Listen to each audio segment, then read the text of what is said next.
लाडकी बहीण योजनेसाठी ई-केवायसी बंधनकारक ठेवण्यात आली आहे, परंतु सध्या ई-केवायसी होत नाही. काय करावं काही सुचत नाहीये. जवळपास 20 ते 25% महिलांची अद्याप तरी ई-केवायसी कंप्लीट झाली नाही. 18 नोव्हेंबर जवळ तारीख आलेली आहे. 18 नोव्हेंबर ही शेवटची तारीख राज्याचे महिला व बाल विकास मंत्री अदिती तटकरे यांच्या माध्यमातून स्पष्टपणे सांगण्यात आलेली आहे. त्यासाठी कानाडोळा बिलकुल करू नका. 18 तारखेच्या पूर्वी तुम्हाला ई-केवायसी करायचीच आहे.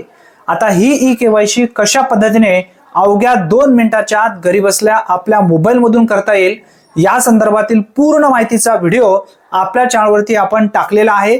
या व्हिडिओच्या शेवटी तो व्हिडिओ लावेन, त्यावरती टच करा. पटकन व्यवस्थित व्हिडिओ पाहून घ्या. कोणत्या वेळेमध्ये आपल्याला ई-केवायसी कंप्लीट करायची आहे ही एक महत्त्वपूर्ण माहिती असल्यामुळे जास्तीत जास्त महिलांपर्यंत हा व्हिडिओ नक्की शेअर करा. चॅनलवरती जर तुम्ही पहिल्यांदाच आला असाल तर अचूक अपडेटसाठी आताच आपल्या चॅनलला सबस्क्राइब करून ठेवा. धन्यवाद. पुन्हा भेटूया नवीन व्हिडिओमध्ये नवीन माहितीसह. तोपर्यंत जय हिंद, जय महाराष्ट्र.